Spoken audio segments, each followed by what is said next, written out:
Bonjour à toutes et à tous et bienvenue sur cette chaîne YouTube qui s'intéresse aux religions au travers du regard sceptique de la science. Aujourd'hui, on va s'intéresser à la question: peut-on prouver que Dieu existe? Et attention, j'ai une nouvelle incroyable. YouTube, après plus de 3500 ans de réflexion, a prouvé que Dieu existe. On va regarder ça ensemble. Incroyable. Pas, je sais pas, vous allez voir. Voilà. Regardez le nombre de personnes qui sont au courant que Dieu existe. C'est juste faramineux. Ici, on a plus de 124 000 personnes qui ont été informées qu'on peut prouver que Dieu existe. Ici, on a 691 000 personnes se sont fait démontrer que la science prouve que Dieu existe.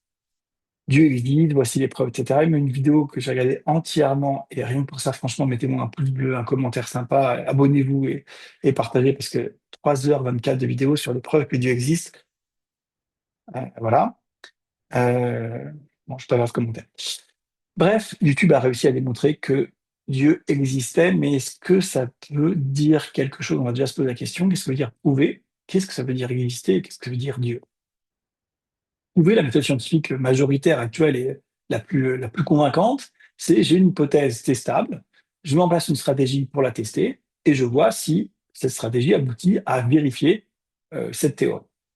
J'ai ici une armoire, j'ai une hypothèse, c'est qu'il existe des spaghettis volantes fluorescentes dans cette armoire, et bah, je vais mettre en place une stratégie pour réfuter ou pas, parce que cette hypothèse, elle est falsifiable, hein. Donc je vais mettre en place une stratégie pour démontrer qu'elles sont là ou pas. Donc je vais dire, voilà, je vais faire un protocole scientifique où je vais ouvrir chacune des armoires, voilà. Ensuite, en même temps, je vais tout regarder, je vais enlever tous les documents, je vais passer de fond en comble, je vais utiliser du Doppler, de la caméra thermique, de la caméra infrarouge, je vais tout utiliser pour voir si effectivement il y a les spaghettis volantes fluorescentes, et donc j'aurai un résultat à la fin. Voilà, une hypothèse vérifiable. Et là, on a réussi à prouver oui ou non. Ça veut dire quoi, exister? Alors là, c'est beaucoup plus compliqué, en tout cas pour moi qui suis vraiment pas un littéraire, je n'ai jamais rien compris à tous ces trucs-là. Alors apparemment, donc, le Robert il dit que exister, c'est quoi cette position du mec là, un peu bizarre. Bon bref. Exister, c'est être, c'est continuer, c'est durer, c'est persister, c'est se trouver quelque part, c'est vivre, c'est avoir de l'importance. Bon. Donc on a l'impression en gros que c'est s'inscrire dans l'espace et dans le temps. Et c'est quoi Dieu? Bon, le plus petit dénominateur commun des plus grandes religions sur cette planète conçoivent Dieu comme étant un être à l'origine de tout, mais qui lui-même n'a pas été créé, et qui est parfait, parfaitement bon, etc., qui a toutes les qualités possibles. Ok. Donc comment prouver qu'un truc qui ne s'inscrit pas dans l'espace et dans le temps, puisque bah, il n'a pas été créé, hein, donc le temps et l'espace n'existaient pas, c'est lui qui les a inventés. Donc comment prouver qu'un truc qui est pas dans l'espace et dans le temps existe, c'est-à-dire s'inscrit dans l'espace et dans le temps? Je ne sais pas, c'est un peu compliqué. En plus de ça, est-ce que cette théorie, elle est falsifiable? C'est-à-dire qu'est-ce que je peux techniquement mettre en place un protocole que quelqu'un pourrait répéter pour vérifier si cette affirmation est vraie? Non. Donc, ça n'a strictement aucun sens de dire que la science peut prouver l'existence de Dieu, en tout cas tel qu'on a défini la méthode scientifique. Cependant, tout le monde comprend ce que ça veut dire, et tout le monde sait qu'il y a d'autres méthodes scientifiques que celle-là.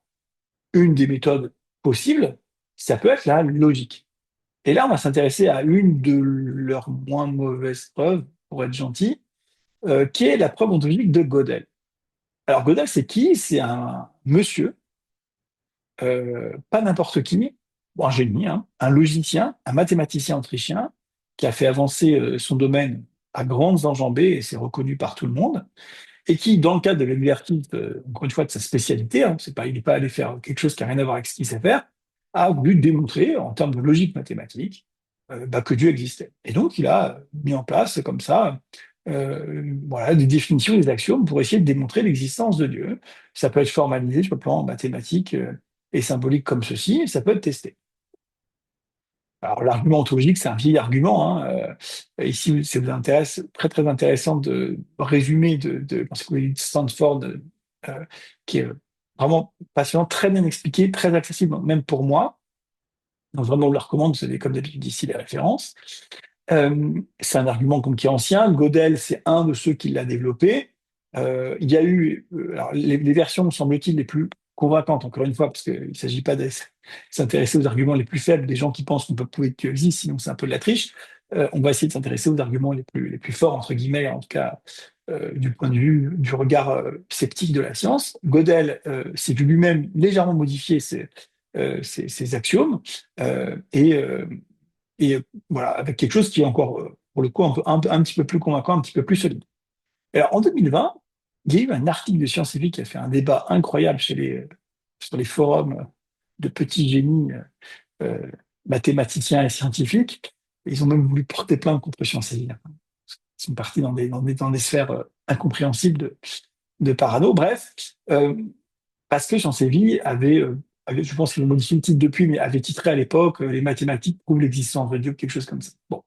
Alors moi j'ai lu l'article, je ne sais pas à quel point il a été modifié depuis, mais en tout cas dans sa version d'aujourd'hui, honnêtement, il est irréprochable. Alors qu'est-ce que c'est que cette histoire de mathématiques qui prouve l'existence de Dieu? Ben, en fait, il faut comprendre qu'il y a il y a des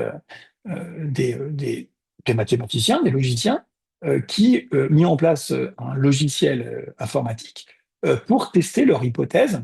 Ça, c'est un article très récent au sujet de ce système de test. Donc, en gros, ils mettent les éléments techniques hein, dans la machine, hein, ici, là, ça, et la machine, hyper rapidement, beaucoup plus rapidement, avec beaucoup plus de précision, avec beaucoup moins d'erreurs, évidemment, que l'être humain, va pouvoir dire si oui ou non cette théorie est vraie. C'est-à-dire, est-ce que, il y a une cohérence interne dans cette théorie. Et effectivement, en 2020, ce système-là avait démontré que une légère variation, avec une légère variation, la preuve ontologique de modèle était vraie au sens de la logique mathématique. Bon, et donc les mathématiques allaient donc prouver l'existence de Dieu, puisque la preuve ontologique de Gödel vise à prouver l'existence de Dieu, les mathématiques confirment qu'elle est vraie, donc on a prouvé l'existence de Dieu. Non. Et d'ailleurs, l'article de Sciences et Vie ne dit pas ça. Hein. Alors voilà en gros comment on résume, comment ils ont très très bien résumé, vraiment bravo, c'est un très beau travail journalistique, comment ils ont résumé voilà, ce truc un peu abstrait comme ça, un peu technique. Voilà comment ça marche. Je vous la fais. D'abord, on définit définition de Dieu. La démonstration commence par poser la définition de Dieu. Donc Dieu, c'est quoi? C'est un être tel que Dieu signifie posséder toutes les propriétés positives.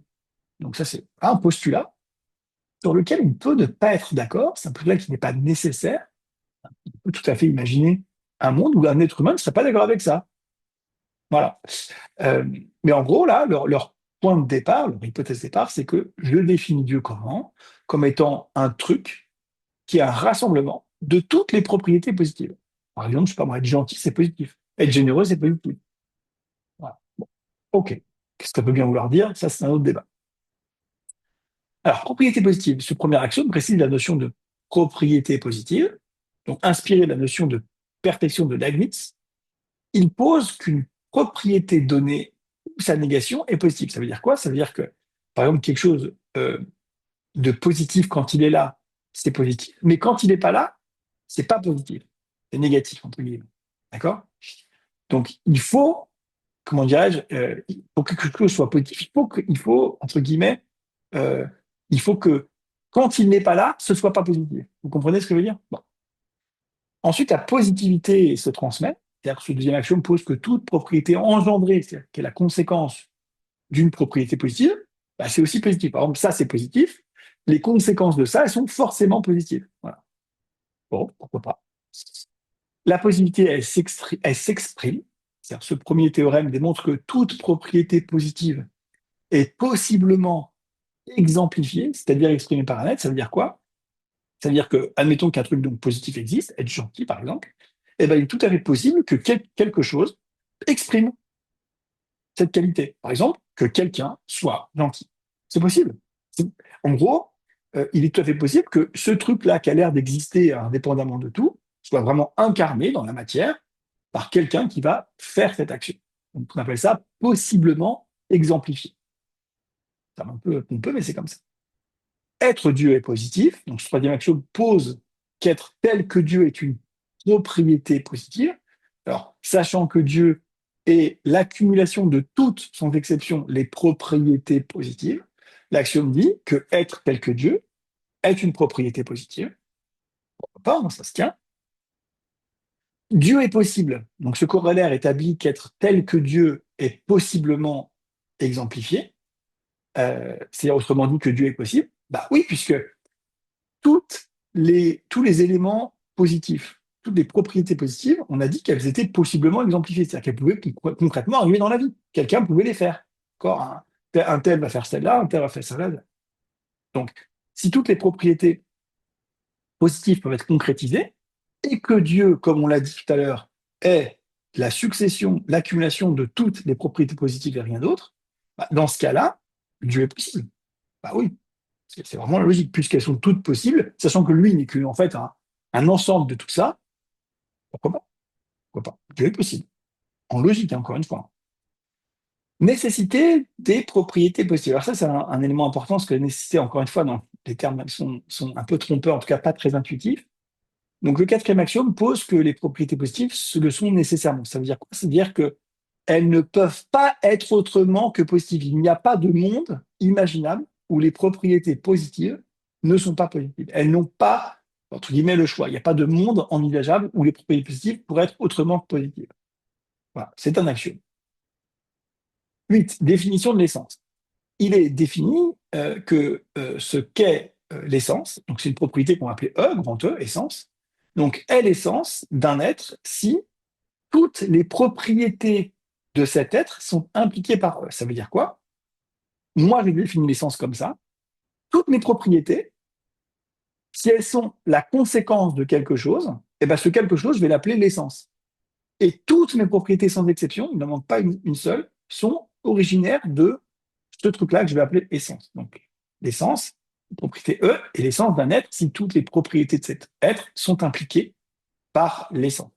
Et là, on a une petite variation de la preuve ontologique de Gödel, où Dana Scott, elle rajoute, et si cet être possède, c'est-à-dire qu'il faut que l'être, bien sûr, possède cette essence. D'accord? Ensuite, on arrive à l'essence de Dieu, forcément. Ce second théorème établit qu'être tel que Dieu est l'essence de Dieu. Bah oui, forcément, puisque on a vu que toutes les propriétés, donc là, entre parenthèses, les propriétés positives, hein, on a vu tout à l'heure, toutes les propriétés positives d'un être, eh ben, j'appelle essence, finalement, ce qui va engendrer toutes ces propriétés positives. Bah forcément, être tel que Dieu est l'essence de Dieu. Ouais, c'est logique, puisqu'encore une fois, on fait que reformuler. C'est-à-dire ce qu'on a dit qui était vrai pour une seule des propriétés, bah, est vrai, et qu'on a dit que c'était vrai pour toutes les propriétés, sachant que Dieu est toutes ces propriétés, bah forcément, c'est aussi vrai pour Dieu. Ouais, raisonnable. Alors, nécessité d'existence. Ici est définie l'existence nécessaire d'un être, c'est la nécessité d'exemplification de son essence. Ça veut dire quoi? Ça veut dire que là, encore une fois, nécessaire, ça veut dire obligatoire.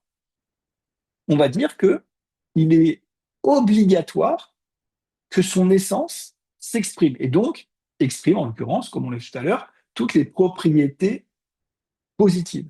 Il n'y a pas de monde possible où, où ce ne serait pas obligatoire que l'être s'exprime de manière concrète pardon, s'exemplifie, hein, se réalise, se concrétise. D'accord? 11. Exister nécessairement est positif. Donc, ce cinquième et dernier axiome pose que l'existence nécessaire est une propriété positive, c'est-à-dire qu'on va dire que bah, il est bien, il est bon que l'essence, qui est donc à l'origine de toutes les propriétés, s'exprime nécessairement. OK. Et donc, bah, c'est une conclusion logique. La conclusion s'impose, l'essence de Dieu est nécessairement exemplifiée, c'est-à-dire que l'essence de Dieu qu'on a vu tout à l'heure, hein, qui est à l'origine de toutes les propriétés, en l'occurrence les propriétés positives qu'on a vues, l'essence de Dieu, c'est obligatoire qu'elle s'exemplifie, c'est-à-dire qu'elle se réalise, d'accord, qu'elle se réalise en pratique. Autrement dit, bah, vu que l'essence de Dieu, qui est d'appliquer toutes les choses bonnes et positives, c'est obligatoire, il n'y a pas le choix qu'elle se réalise, qu'elle s'applique, bah, Dieu existe. Donc, c'est une preuve, encore une fois, logique. cette démonstration logique, elle est vraie au sens de la logique et des mathématiques, c'est-à-dire qu'elle n'est pas critiquable, mais est-ce que ça veut dire que Dieu existe? Non, ça ne veut pas dire que Dieu existe, parce qu'encore une fois, les présupposés de cette démonstration ne sont pas, et pour le coup, nécessaires, au même sens que tout à l'heure, c'est-à-dire ne sont pas obligatoires. On peut tout à fait imaginer un monde où les présupposés de cette démonstration, c'est pas vrai. On peut, par exemple, ne pas être d'accord. On peut imaginer un monde où c'est pas le cas. Et donc, cette démonstration, elle est vraie logiquement, vraie mathématiquement, mais elle ne démontre l'existence de Dieu que si on est d'accord sur cette présupposition. Or, ces présuppositions ne sont pas nécessaires, donc ça ne prouve pas l'existence de Dieu. J'espère que j'ai été clair. Je vous demande, s'il vous plaît, de vous abonner, de partager cette vidéo, de mettre des pouces bleus, de mettre des commentaires sympas dans la section commentaires. Euh, alors soyons clairs, hein, je n'ai rien contre l'idée de Dieu ou pas de Dieu, ou de prouver ou pas prouver. Simplement, euh, les gens qui disent qu'ils ont prouvé l'existence de Dieu, il faut leur dire que c'est pas vrai. Il faut leur dire que c'est pas vrai. Et mon avis personnel, et là c'est même pas un avis, c'est une émotion que je vais partager avec vous, c'est que je pense que c'est mieux ainsi. Je pense que c'est mieux si on ne sait pas que Dieu existe. Pourquoi? Parce que, d'ailleurs, contrairement à ce que disent certains courants philosophiques qui laissent à penser que si on croit en Dieu, on n'a plus de morale, puisqu'en fait, on ne fait que faire ce que Dieu nous demande, et donc il n'y a pas de réelle volonté de bien faire, parce qu'on a juste peur que Dieu nous punisse et on a très envie qu'il nous récompense. Donc forcément, on va faire ce qu'il nous dit. C'est évidemment faux, hein. Tout le monde sait, vous avez forcément des gens, ne serait-ce qu'un peu croyants, un peu pratiquants autour de vous. Vous voyez bien que toute la journée, ils font 1000 trucs que Dieu ne veut pas qu'ils fassent, et ils font pas 1000 trucs que Dieu veut qu'ils fassent. Donc même les gens croyants, très croyants, n'appliquent pas à 100% la parole de Dieu en permanence, ce qui prouve que bon, leur croyance elle est faillible, et qu'en tout cas, quand même elle ne serait pas faillible, cette croyance ne s'impose pas à l'esprit de telle manière que l'esprit est totalement sous contrôle de cette croyance. Et donc, ça n'enlève pas le libre arbitre. Donc, mais cependant, donc, si cette théorie que croire en Dieu enlève le libre arbitre est franchement, pardon, vraiment désolé, mais est ridicule, qu'elle ne tient pas la route quand on constate les faits, pour autant, elle a quelque chose de partiellement vrai, c'est-à-dire qu'elle va venir de manière bayésienne, dans toutes les inférences que quelqu'un va faire, enfin, que le cerveau de quelqu'un va faire avant de prendre une décision. Il est évident qu'il y aura un poids non négligeable de telle croyance. Si Dieu me dit que c'est bien ou si Dieu me dit que c'est pas bien, ça va évidemment avoir un poids sur, comment dirais-je, ma prise de décision. Donc, mon cerveau va m'informer du choix optimal ou de ma conduite à tenir, en prenant bien en compte, évidemment, ce poids-là dans l'analyse. On est bien d'accord. Mais, pour autant, ce n'est pas une abolition totale, ou même franchement très partielle, du libre arbitre. Et donc, ce que je voulais vous dire, c'est que euh, euh, c'est très bien qu'on n'ait pas de certitude dans son esprit que Dieu n'existe pas, parce que ça permet effectivement de maintenir de toute façon un libre arbitre qui est d'autant plus grand que voilà, qu'il n'y a aucune preuve, quoi, hein, pour être très concret, aucune preuve scientifique, hein. Après, certains peuvent considérer que, euh, je ne partage pas cet avis, mais voilà, si on parlait à Dieu, c'est une preuve. Bon, certains peuvent considérer que c'est vrai, que pour eux, c'est une preuve, mais moi, je parle d'une preuve au sens scientifique. Et donc, il n'y a pas de preuve expérimentale de l'existence de Dieu, mais pardon, il n'y a pas non plus de preuve logique ou mathématique à l'existence de Dieu. Elles sont critiquables, ces preuves, quand même, attention, hein, c'est un travail tout à fait sérieux. Euh, c'est pas n'importe qui d'ailleurs qui le fait. C'est pas des gens qui ont envie spécialement de perdre leur temps. C'est pas des universités qui ont envie que leurs chercheurs perdent leur temps. Donc attention, c'est très sérieux, mais ça n'apporte pas une réponse définitive, loin de là. Voilà. Écoutez, si cette manière de voir les religions au travers de la science, vraiment de la science exigeante, vous intéresse, je pense qu'il va vraiment temps de vous abonner, de partager, de liker, de commenter. Et moi, je vous dis à très bientôt dans une prochaine vidéo. Bye.